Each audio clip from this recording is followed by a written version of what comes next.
ഭാഗ്യലക്ഷ്മി, നമ്മൾ നേരത്തെ കേട്ടതാണ് മലയാള സിനിമയിൽ ഇതുപോലൊക്കെ ഉണ്ട് എന്ന് നമ്മൾ നേരത്തെ കേട്ടിട്ടുണ്ട്. പല കരക്കമ്പികൾ വഴിയും ഊഹാപോഹങ്ങൾ വഴിയും അല്ലെങ്കിൽ നടി ആക്രമിക്കപ്പെട്ട സമയത്തുണ്ടായ അനുഭവ സാക്ഷ്യങ്ങൾ വഴി നമ്മൾ കേട്ടതാണ്. പക്ഷേ ഇത് പുറത്തു വരുമ്പോൾ നമ്മളൊക്കെ കരുതി ഇപ്പോൾ ഒരുപക്ഷെ ഈ മേഖലയെക്കുറിച്ച് അറിയാവുന്നവർക്ക് അതിനെതിരെ പോരാടുന്ന നടി ഭാഗ്യലക്ഷ്മിയെ പോലെ ആർട്ടിസ്റ്റ് ഭാഗ്യലക്ഷ്മി പോലെ ഉള്ളവർക്ക് ഇതൊരു പക്ഷേ ഒരു വലിയ അനുഭവം ഒരു വലിയ തിരിച്ചറിവായില്ലായിരിക്കാം. പക്ഷെ പൊതുസമൂഹത്തിന് ഇതെന്ന് പറഞ്ഞാൽ വേറെ ഒരു മേഖലയിലും ഉണ്ടാകാത്ത വണ്ണം അഴുകിപ്പുഴുത്ത ഏതളവിൽ പോകാമോ ആ അളവിൽ നശിച്ചുപോയ നാറാണക്കല്ല് പിടിക്കുന്ന ഒരു സംവിധാനത്തെക്കുറിച്ചുള്ള വെളിപ്പെടുത്തലല്ലേ റിപ്പോർട്ട് പുറത്തു വരുമ്പോഴുള്ള ആദ്യ പ്രതികരണം എന്താണ് ഭാഗ്യലക്ഷ്മി? പ്രതീക്ഷ ഹേമ കമ്മിറ്റി റിപ്പോർട്ട് വന്നതുകൊണ്ട് മാത്രം ഇവിടെ നമുക്കൊരു മാറ്റമുണ്ടാകുമെന്ന പ്രതീക്ഷയൊന്നും എനിക്കില്ല. ആ റിപ്പോർട്ടിൻ്റെ അടിസ്ഥാനത്തിൽ ഇനി സർക്കാർ കൊണ്ടുവരുന്ന നിയമങ്ങളും ആ നിയമം സിനിമാ മേഖല എങ്ങനെ നടപ്പിലാക്കുന്നു എന്നതിലുമാണ് പ്രതീക്ഷ. കാരണം ഇപ്പം സർക്കാർ എന്തായാലും ഒരു നിയമനിർമ്മാണം കൊണ്ടുവരും എന്ന് പറഞ്ഞിട്ടുണ്ട്. ഈ നിയമനിർമ്മാണത്തിൽ പരാതികളുള്ളവർ പരാതികളുമായി വന്നാൽ തീർച്ചയായിട്ടും നടപടി ഉണ്ടാകുമെന്നും പറഞ്ഞിട്ടുണ്ട്. അപ്പം പരാതികൾ ഉണ്ടാകുമോ എന്നതാണ് എൻ്റെ ഏറ്റവും വലിയ ആശങ്ക. കാരണം ഈ 2024 സ്ത്രീകൾ പറയുന്നത് ഭയമാണ്, ഞങ്ങൾക്ക് എന്തെങ്കിലും സംഭവിക്കും. എന്ത് സംഭവിക്കാനാ? ഇതെന്താ വെള്ളരിക്കപ്പെട്ടണോ? അവരെന്താ കൊല്ലുവോ? അങ്ങനെയൊന്നും സിനിമയിൽ ഇന്ന് വരെ ഒരു ബലാത്സംഗമോ അല്ലെങ്കിൽ വാതിൽ ചവിട്ടി പൊളിച്ച് ഒരു പെണ്ണിനെ അങ്ങ് ഉപദ്രവിക്കുന്ന ഇതൊക്കെ ഒരു ഹോട്ടലിലല്ലേ ഇത് നടക്കുന്നത്.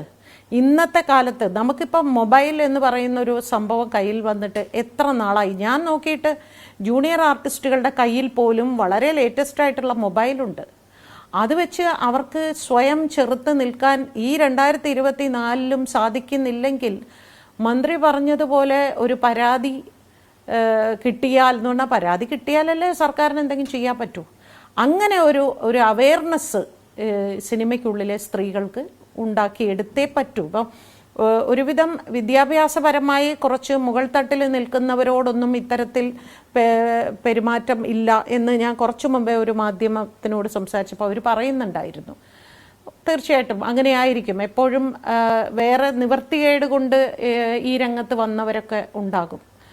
അപ്പോൾ അങ്ങനെയുള്ളവർക്ക് ഇനി എനിക്ക് ഈ തൊഴിൽ നിഷേധിക്കപ്പെടുമോ എന്നൊരു ഭയം, എന്നെ മാറ്റി നിർത്തുമോ എന്നൊരു ഭയം സ്വാഭാവികമായിട്ടും ഉണ്ടാവും.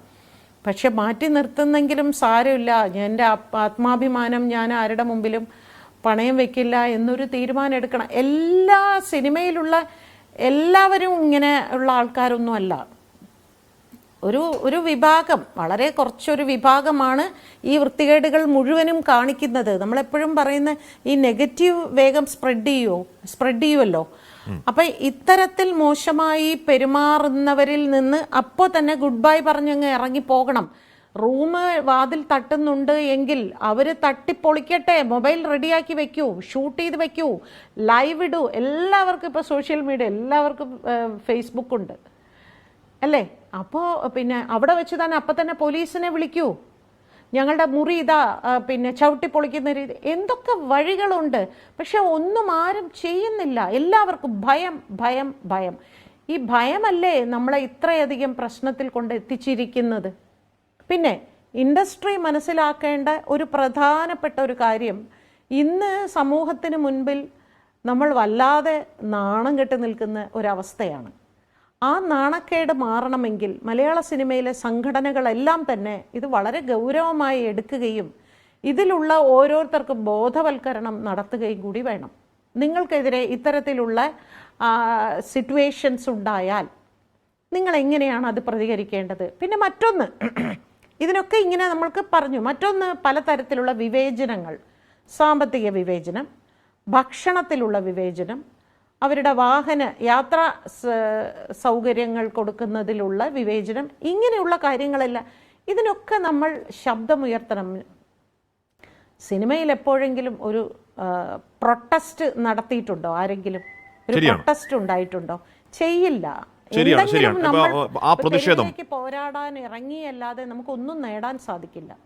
അല്ല ശരി, ആ പ്രതിഷേധത്തിനുള്ള ആ പ്രൊട്ടസ്റ്റിനുള്ള ഒരു ധൈര്യം, ഒരു ഊർജ്ജം ഇത് പകരുമ്പോൾ അത്രത്തോളം നല്ലത് എന്ന് പറഞ്ഞാൽ റോൾ വേണമെങ്കിൽ കൂടെ കിടക്കണം എന്നാവശ്യപ്പെടുന്ന റോൾ നിന്റെ വീട്ടിൽ കൊണ്ട് കൊടുക്കാനും അടിച്ചു ചെവിക്കല്ല് പറിക്കാനും ഉള്ള ധൈര്യം ഈ റിപ്പോർട്ട് നൽകുമെങ്കിൽ അത്രത്തോളം നല്ലത്.